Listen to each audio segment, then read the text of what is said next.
So I'm trying to, this is like an ongoing thing now, I guess, but I'm trying to eat healthier.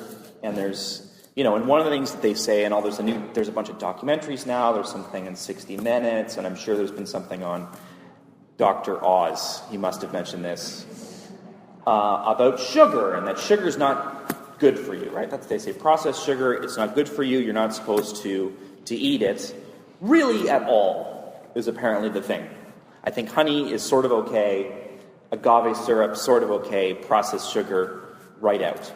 So I've been doing that for a while now. And what's been really interesting for me is some strange things have started to happen, which is that things like a strawberry, that in the past I would have taken this delicious strawberry and dipped it in a bowl of sugar, and now it's covered in sugar. Now it tastes excellent, and then you eat it.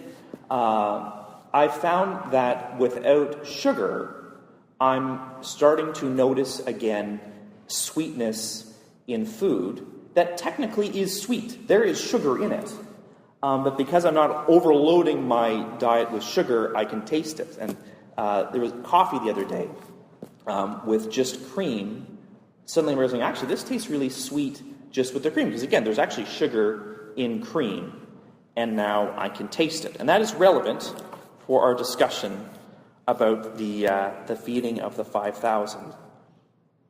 Which is actually not, it is a miracle. It's an incredibly important miracle. It is the one miracle that is in all four Gospels. Possibly because John assumed that we had either Matthew, Mark, and Luke. John doesn't include most of the things that happen in the other three Gospels, but John thinks this is an important enough miracle to include, so in his Gospels. We have it in all four. And it is a miracle that is also a pattern. It's a miracle that happens many times. And I'm not sure if we're always aware of that, because we often encounter this particular miracle at the feeding of the 5,000 this time of year, and this is our experience of it. But if we're going through the whole gospel, shortly after this miracle, once again, Jesus and his disciples are traveling along, and once again there are thousands of people, and once again there's not enough to eat, and nobody packed a lunch because they had so much faith in Jesus that they would be well. And so Jesus asks them how many loaves and fish they have, and the second time they said, well, this time we have 7 loaves and a few fish. And so again, Jesus breaks the bread and the fish and distributes it, and that's the miracle of the 4,000, which happens a few chapters later. And then the pattern continues again. I'm going to continue to read this to you. This is in chapter 8 of Mark. And he left them, the crowds, getting into the boat again, and he went across to the other side. Now the disciples had forgotten to bring any bread, and they had only 1 loaf with them in the boat. And he cautioned them, saying, watch out, beware of the yeast of the Pharisees and the yeast of Herod. And they said to one another, is it because we have no bread? And becoming aware of it, Jesus said to them, why are you talking about having no bread? Do you still not perceive or understand? Are your hearts hardened? Do you have eyes and fail to see? Do you have ears and fail to hear? Do you not remember? When I broke the 5 loaves for the 5,000, how many baskets full of broken pieces did you collect? And they said to him, 12.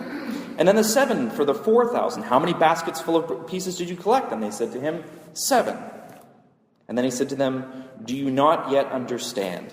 And then Jesus moves on to other things, and he never explains it again. It's supposed to be obvious to us what this miracle is signifying.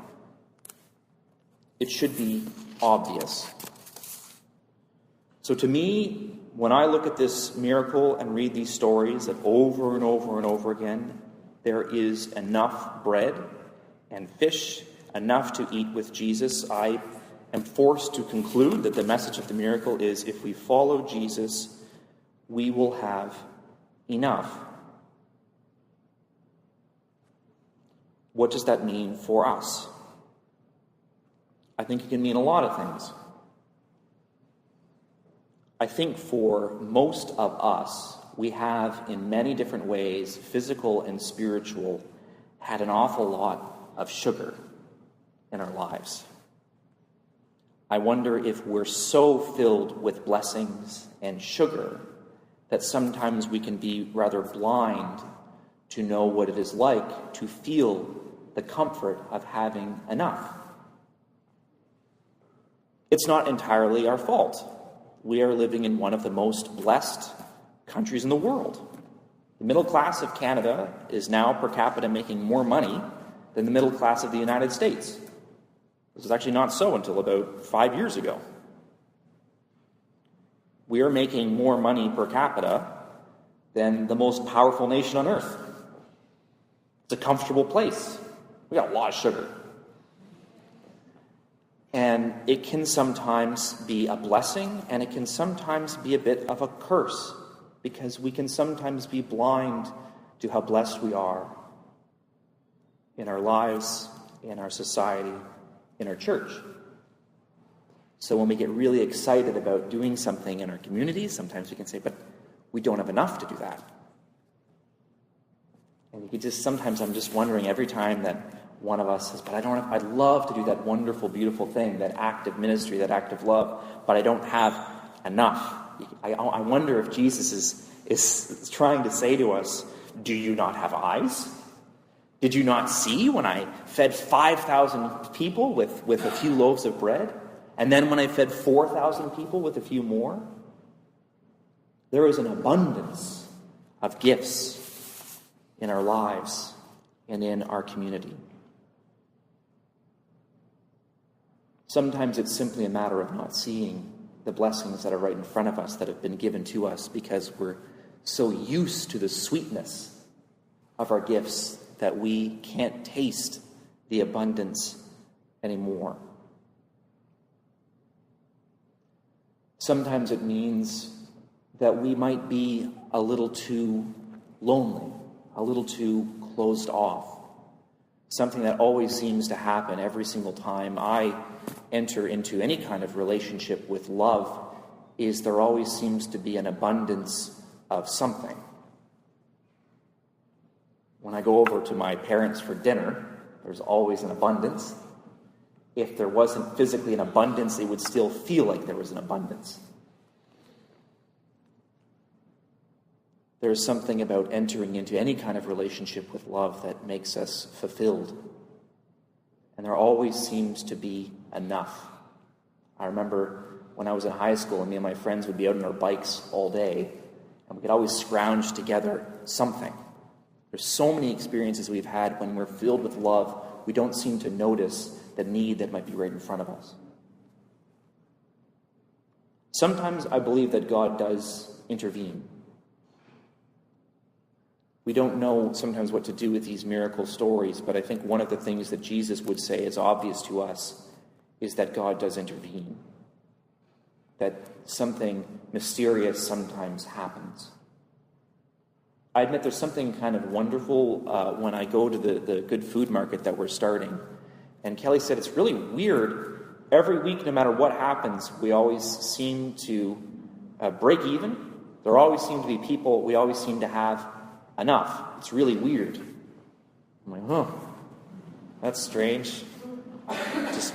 Just leave that there. I tend to not investigate strange and wonderful things. I just let them lie, I guess. Sometimes I believe that God does intervene.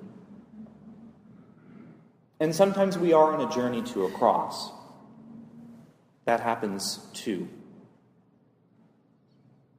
Where the redemption and joy and grace is very different. There will be a time when we have no more life to live. And there's a very different kind of blessing awaiting us. But in each case, it seems in God there is enough. And perhaps in our society and in our time, and perhaps for many of us, the most common thing preventing us from seeing the true abundance of God is all that sugar. The blessings in our lives that might block us from seeing the blessing of God. I don't know if the message of this sermon is eat less sugar. I hope it's more profound than that. But I encourage you all to spend this beautiful August rejoicing in the abundance of God. Amen.